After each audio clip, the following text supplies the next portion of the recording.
chamo Itamar Antônio Bunhola, eu sou pesquisador da Embrapa Floresta na área de solos florestais.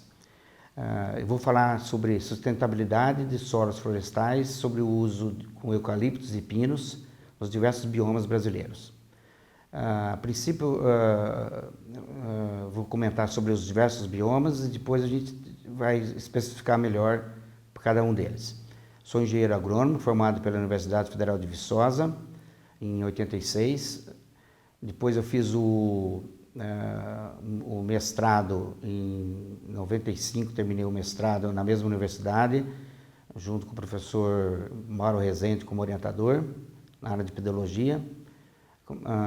Terminei depois o doutorado em 2007 com Antônio Iga, da Universidade Federal do Paraná, e finalizei a parte de estudos com um pós-doutorado na Carolina do Norte, na NC State, tendo o orientador o professor José Luiz Stapp.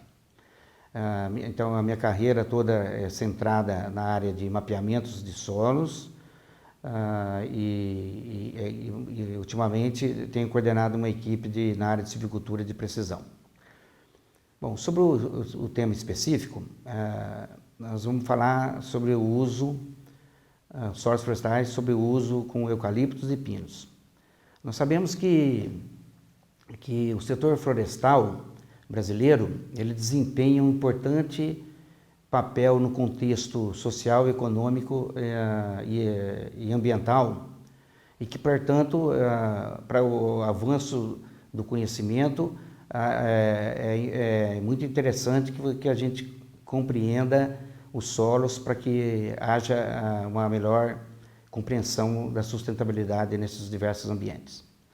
Vamos começar com o bioma Pampa, no sul do Brasil. A sociedade rio-grandense tem impressionado bastante o uso deste bioma com eucaliptos, dizendo que seca a terra, que pode acidificar o solo, e haver a desertificação dos ambientes. Mas isso não é uma verdade, porque o eucalipto, por exemplo, é plantado há mais de 50 anos no estado de São Paulo e não secou terra alguma. Ele vai mais 50 anos, 500 anos, 1000 anos plantando ali e não vai ter essa questão aí de secar a terra. Inclusive, você pode tirar o eucalipto e plantar qualquer outra cultura, como soja, milho, vai produzir, porque não seca a terra, isso não existe. E há muitas pesquisas já comparando o uso da água do eucalipto com outras culturas, e você comparando no mesmo espaço de tempo, são semelhantes o uso. E toda a água que sobe por evapotranspiração, ela desce também por meio de chuvas, de modo que você tem o ciclo da água e não há essa questão de secar a terra. Mas pode secar o córrego. Não, secar o córrego pode, mas desde que você esteja irregular. Se você plantar na APP, próximo aos córregos, uma árvore que tem 30, 40 metros de altura, que 90% dela é água, com certeza ela um plantio comercial ali pode baixar o nível até secar momentaneamente aquela água daquele córrego. Mas isso ocorre com eucalipto, ocorre com qualquer árvore que se plantar que não está preparada para aquele ambiente. Uma peroba, um jacarandá, enfim, qualquer árvore que não é daquele ambiente, ela secaria do mesmo jeito. Então, o que você deve fazer é não plantar dentro dos 30 metros ali que é necessário preservar e também 50 metros das cabeceiras desses córregos, dessas nascentes. Então, não haveria nenhum problema aí de questão da água aí. Inclusive, as grandes empresas, médias e grandes empresas florestais, 50% de sua área é preservada. Todas as empresas brasileiras, elas têm essa preocupação e preservam as suas áreas de nascentes e APPs e reservas legais. E quanto à acidificação, toda planta, ela só produz pela fotossíntese carbono e hidrogênio, mas para ela completar o ciclo dela, ela precisa, como todos nós sabemos, de cálcio, magnésio, potássio. Então, a moeda de troca que a planta tem é o hidrogênio. Então, quando ela precisa de um cálcio que carga 2, ele precisa deixar 2 hidrogênio para poder conseguir e haver o equilíbrio estequiométrico na solução do solo. No entanto, o solo tem um poder tampão. Você pode tentar modificá-lo que ele sempre volta para aquela situação original dele. Se você aplicar um calcário, daqui 2, 3 anos tem que aplicar de novo, porque ele vai voltar para o pH dele original. Então, por exemplo, se ele tinha um pH há 50 anos atrás, pH 4, ainda hoje ele tem esse mesmo pH 4, desde que se ele estiver na condição original. Se você aplica um calcário, ele aumenta momentaneamente superficialmente, mas depois ele volta à posição normal. Então na verdade, você tem hoje um pH 4 de um solo, ele é hoje e é mais daqui a 50 anos, 1000 anos, é a mesma coisa. Ele volta para essa posição. Não tem como... Se assim não fosse, com o uso de eucaliptos e pinos, era para estar... Que pH que era para estar 50 anos de uso? Para estar 0? E não é verdade. Ele continua com a mesma... Então, há muitas pessoas que falam, às vezes, pela emoção, e tem que ter ciência nisso aí. Bom,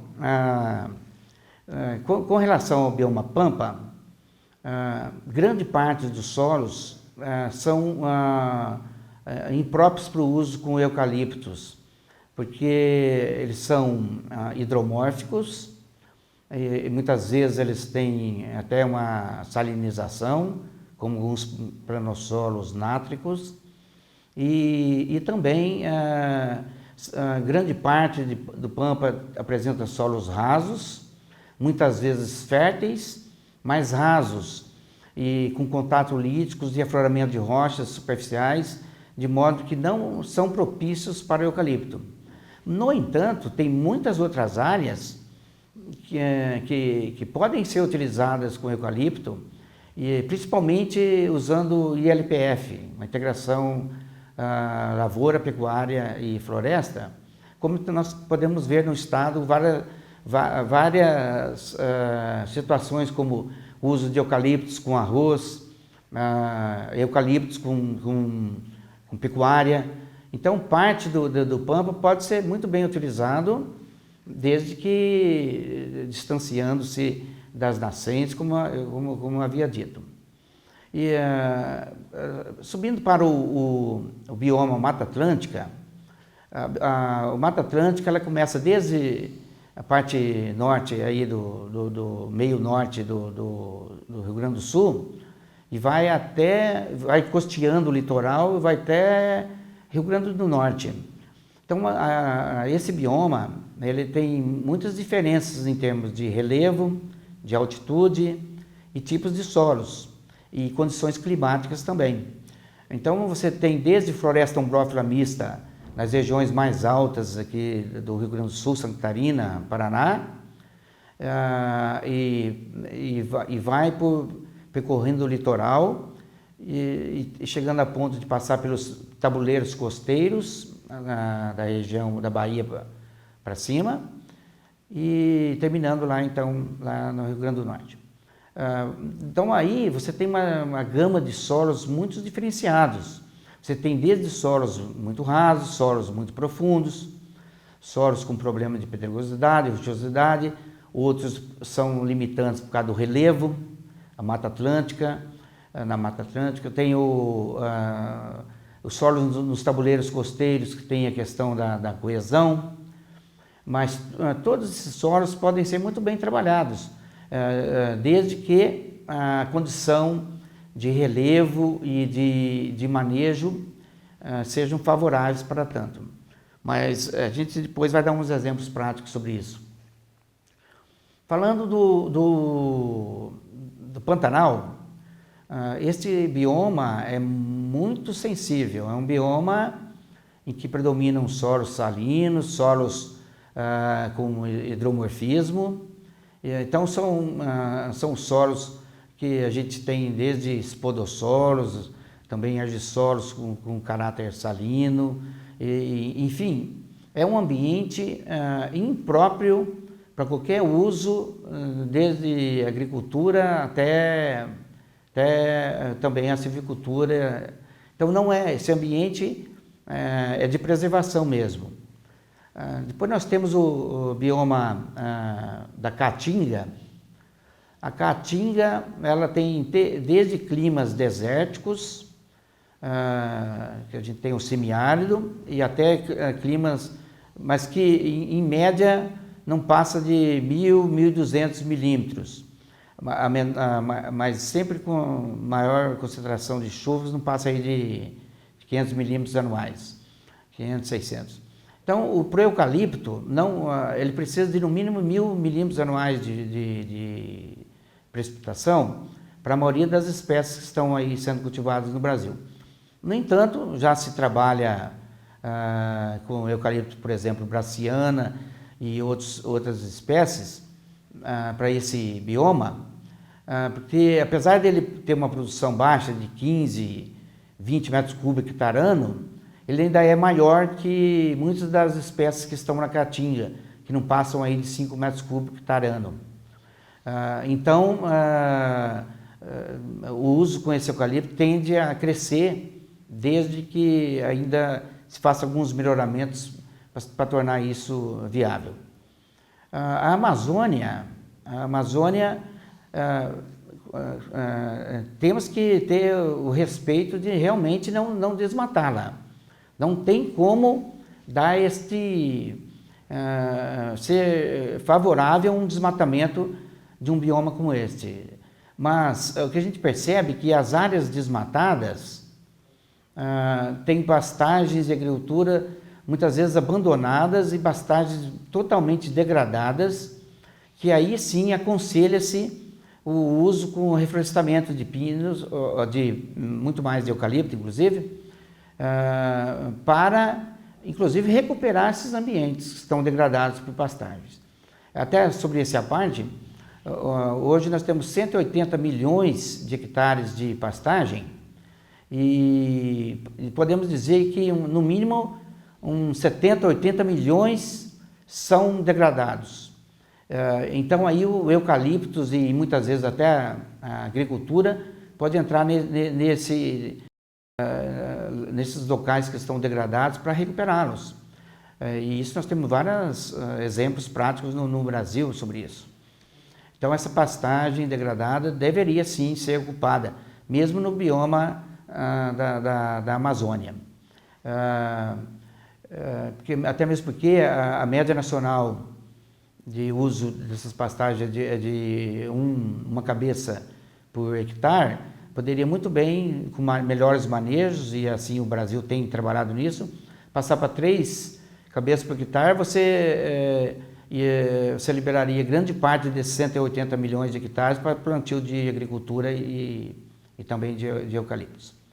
Agora, o bioma cerrado, esse bioma é o que a gente acredita que deva ser o bioma mais propício para a expansão do eucaliptus, porque ele apresenta normalmente solos profundos, relevos são suaves e ondulados em grande parte, e então, apesar de arenosos, mas hoje se tem muitas espécies e clones adaptados para esses ambientes de solos mais arenosos, de modo que hoje a gente vê, inclusive, uma expansão na região do Mato Grosso do Sul, em cima desses neossolos quartzarênicos e latossolos vermelho-amarelos, aí, textura média leve, ou seja, e com produtividades aí em torno de 40 metros cúbicos por ano. Ainda que tenha ali 6 a 8 meses de período seco, mas é um bioma que tem favorecido muito a expansão do eucalipto e é por onde nós achamos que deva ser o caminho para o uso sustentável com essa cultura. Bom, falando, após essa primeira passagem pelos biomas, nós vamos agora comentar mais sobre os solos, né? O que seria fatores aí que a gente imagina que sejam bastante limitantes para a cultura de eucalipto e pinos? A gente começa com a deficiência hídrica. Realmente, quando tem um período seco muito grande, se de repente o solo não tiver caixa para que possa conservar essa água, realmente vamos ter problema com o desenvolvimento sustentável da cultura. Então, a deficiência hídrica, a profundidade efetiva do solo para eucalipto, nem tanto para o pinus. O pinus ele tem essa capacidade maior de suportar solos mais rasos, mas para a questão do eucalipto, a gente percebe então que os solos rasos também têm problemas, né? Então a gente tem que estar sempre com esse fator limitante também em voga.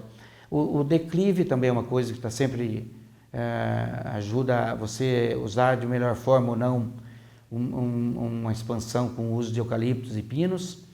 E também temos a altura do lençol freático. Tanto o eucalipto quanto o pinus, eles não suportam excesso de água.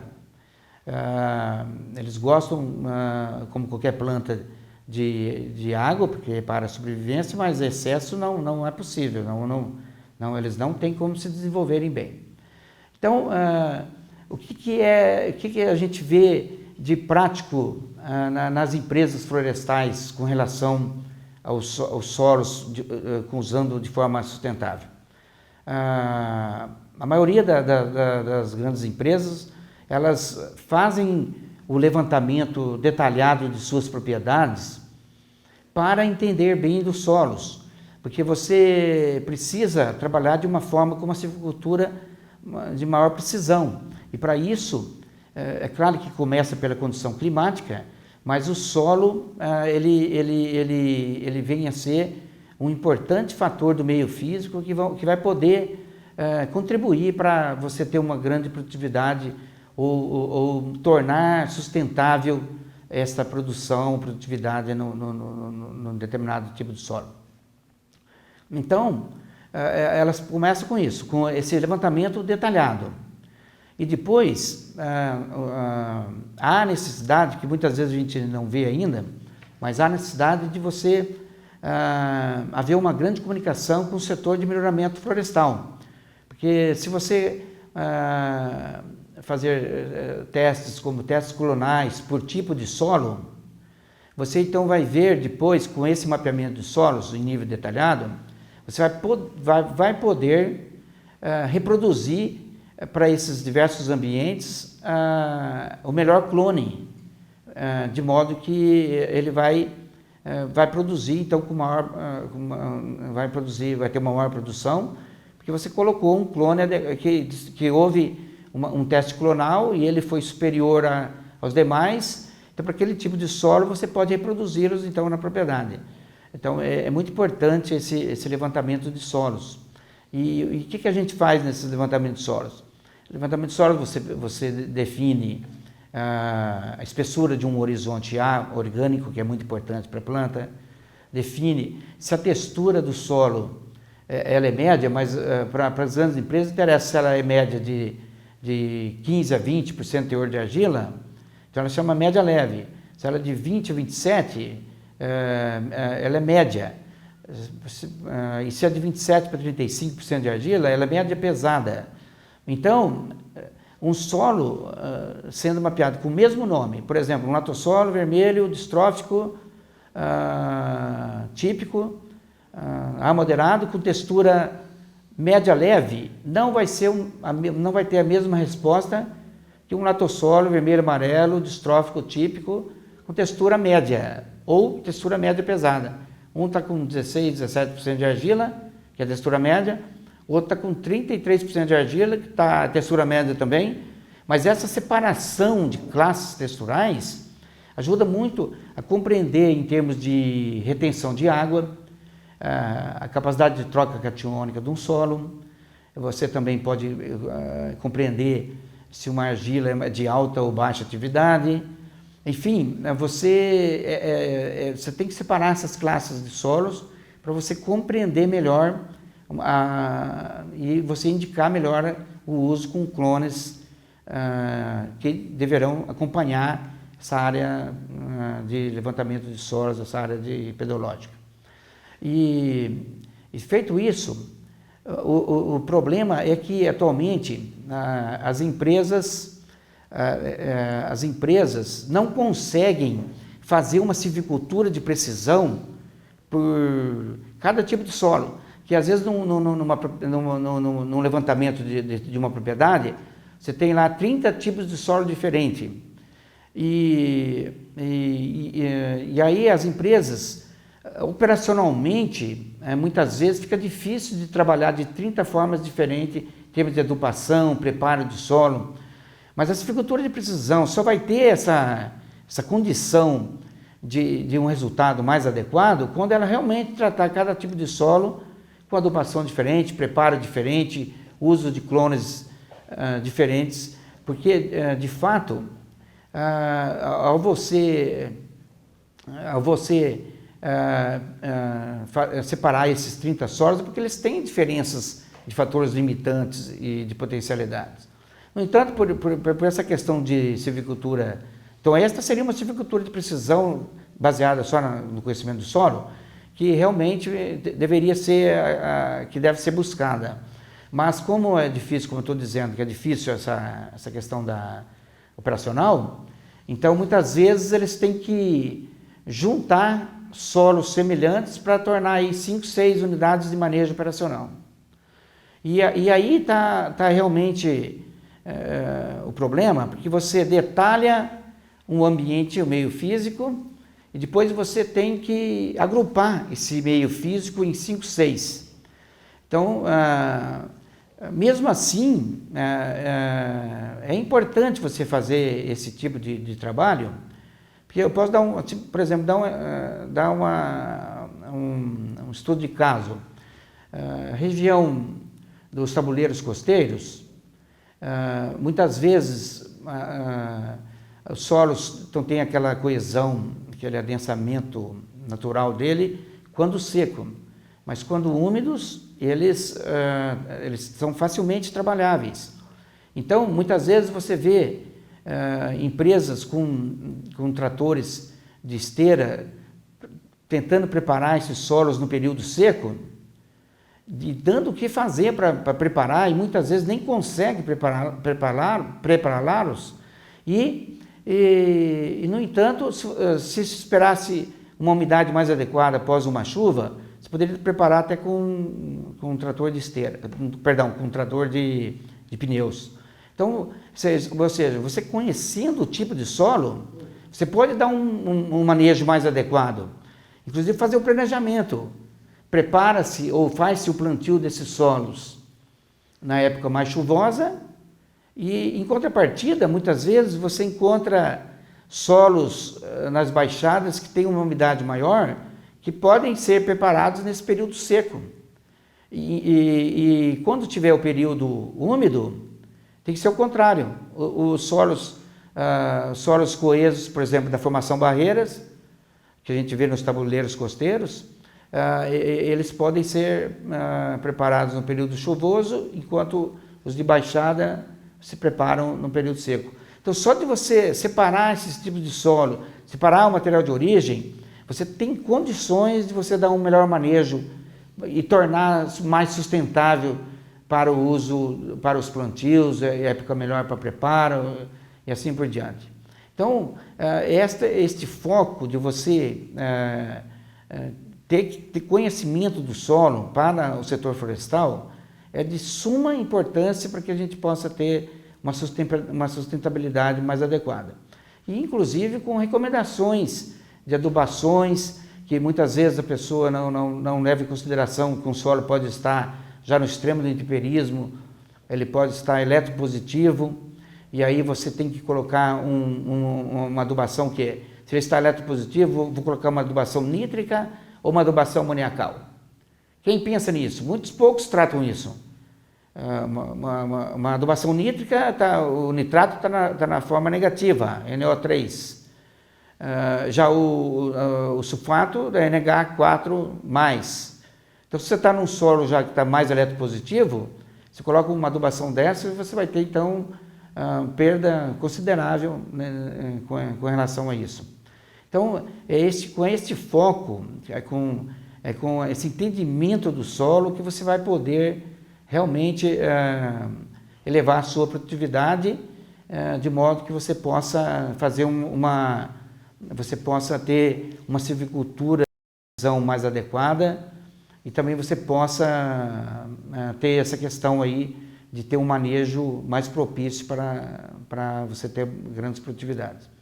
Então fica assim a mensagem, de que principalmente para o setor florestal brasileiro é de suma importância você fazer um detalhamento desses solos para você fazer um manejo mais adequado, para que haja uma sustentabilidade. E também queria deixar aqui claro que o Pinos, por exemplo, a região sul do Brasil, essa região de altitude mais elevada, isso é onde ocorrem muitas geadas de clima frio. Essa região, o zoneamento aí é para pinos. E o que a gente vê muitas vezes é o uso com eucaliptos, que às vezes com uma geada você perde. Então já foi feito esses zoneamentos para a área florestal. Então, sul do Brasil, áreas mais elevadas, o maior potencial mesmo que tem que se dedicar é para pinos. E o eucalipto, onde já tem o uso consolidado nos diversos biomas, seja pampa, seja Mata Atlântica, Cerrado, ou na Amazônia, lembrando bem a questão aí das áreas degradadas de pastagens, você deve então utilizar com eucaliptos. Mas a área mesmo de expansão, hoje então está aí na região de Cerrado, e ela deve continuar nessa linha, porque o setor florestal com esses dois gêneros, eucalipto e pinos, não dá 1% da área total do nosso país. E espera-se que no futuro ainda possa conseguir muito mais plantios, porque é muito triste você ver pessoas criticando o uso, sendo que são árvores que dão empregos para muita gente, eles são importantes inclusive para o próprio meio ambiente, com esse foco, desde que respeite as áreas de preservação. E também o Pinos tem a questão da contaminação biológica, que na verdade ele não entra onde está preservado. Então eu tenho uma publicação agora que estou para fazer essa publicação.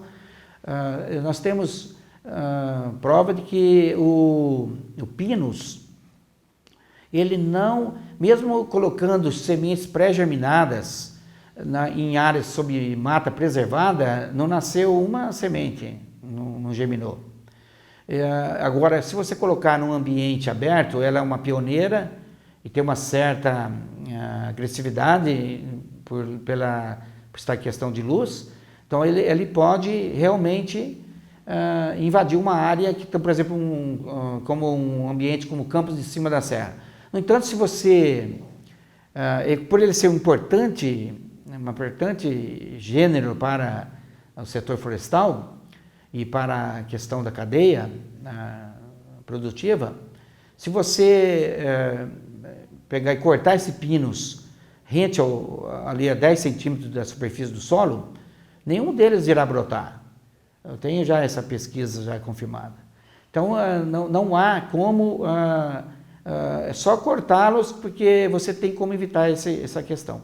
Então, eu espero poder ter contribuído um pouco com essa questão de sustentabilidade de solos florestais, e eu vou deixar aqui o meu e-mail, que é itamar.bunhola, que é bognola@embrapa.br. E o telefone 41 3675 5644. Estamos disponíveis aí para tentar dirimir algumas dúvidas que forem necessárias. Muito obrigado.